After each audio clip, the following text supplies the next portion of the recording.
आखिरी मुलाकात। ये लव स्टोरी है सुरेश और शिवानी की, जिसका जन्म एक ऐसे गांव में हुआ था जिस गांव में आज भी वहां के लोग जाति प्रथा से बाहर नहीं निकले हैं। लेकिन उसी गांव में सुरेश नाम का लड़का रहता था जो जाति से दलित समाज का था। वह अपना घर चलाने के लिए बच्चों को ट्यूशन पढ़ाया करता था। सुरेश हमेशा बच्चों को सही राह पर चलने की सीख देता था। शिवानी भी उसी गांव में रहती थी और वो सुरेश को अक्सर बच्चों को पढ़ाते हुए देखा करती थी। शिवानी के पिता गांव के ही मंदिर में पुजारी थे। शिवानी रोज सुबह मंदिर में पूजा करने जाया करती थी। सुरेश भी मंदिर के रास्ते से ही बच्चों को पढ़ाने जाया करता था। अक्सर दोनों एक दूसरे को देखकर नजरें झुका लिया करते थे। सुरेश गांव के बच्चों को एक बरगद पेड़ के नीचे पढ़ाया करता था। कभी कभी शिवानी भी उस जगह आ जाती थी। सुरेश शिवानी को मना भी करता था कि तुम यहाँ पे मत आया करो, अगर तुम्हारे पिता ने देख लिया तो बहुत बड़ी समस्या खड़ी हो जाएगी। गांव में अक्सर जाति धर्म के कारण बहसबाजी हुआ करती थी और सुरेश इन लड़ाई झगड़ों से दूर रहता था। सुरेश शिवानी को बचपन से जानता था और वह ये जानता था कि शिवानी बहुत जिद्दी है।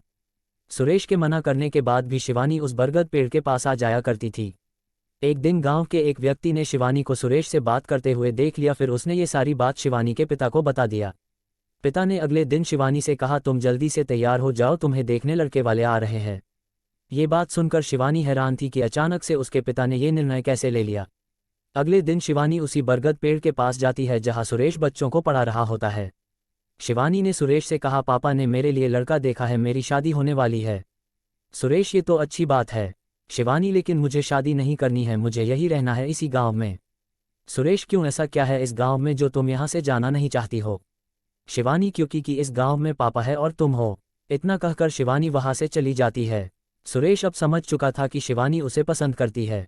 सुरेश के दिल में भी शिवानी के लिए प्यार था, लेकिन उसने कभी भी अपने दिल की बात शिवानी को नहीं बताया।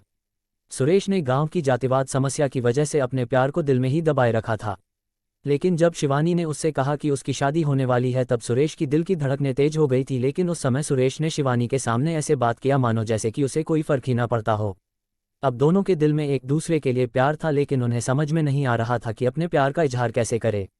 इधर शिवानी का रिश्ता तय हो गया। अगले ही महीने उसकी शादी होने वाली थी। 2 सप्ताह से सुरेश ने शिवानी को कहीं नहीं देखा। किसी ने बताया कि उसका रिश्ता तय होने के कारण अब वह घर से बाहर नहीं निकलती। सुरेश अब उसी बरगद पेड़ के पास जाकर शिवानी की पुरानी बातों को याद करता। उसे अब कोई रास्ता नहीं दिखाई दे रहा था। अगले सोमवार को शिवरात्रि पूजा थी। सुरेश सुबह से ही मंदिर के पास खड़ा था। उसे उम्मीद था कि शिवानी मंदिर जरूर आएगी और कुछ देर बाद शिवानी मंदिर आती है। सुरेश तुरंत मंदिर की गेट के पास जाकर खड़ा हो जाता है। शिवानी की नज़र सुरेश पे पड़ती है। वह सुरेश को देखकर मायूस हो जाती है। जब शिवानी पूजा करके मंदिर से बाहर निकलती है तब सुरेश उसे मिलने का इशारा करता है। दोपहर के समय उसी बरगद पेड़ के पास दोनों मिलते हैं। शिवानी की नज़रें सुरेश को ही देख रही थी। सुरेश अपनी नज़र नीचे करके कहता है, शिवानी, जब तुम मेरे पास रहती थी तब मुझे कुछ फर्क नहीं पड़ता था और न ही मुझे कुछ महसूस होता था। लेकिन आज जब तुम दूर जा रही हो तो पता नहीं मुझे अजीब सी बेचैनी हो रही है। ऐसा लग रहा है मानो मेरे जीवन का कोई कीमती चीज़ मुझसे दूर हो रहा है। ऐसा लगता है कि मुझे तुमसे प्यार हो गया है। अब मुझे समझ में नहीं आ रहा है कि मैं क्या करूं। सारी बातें सुनकर शिवानी की आंखों में आंसू आ गए।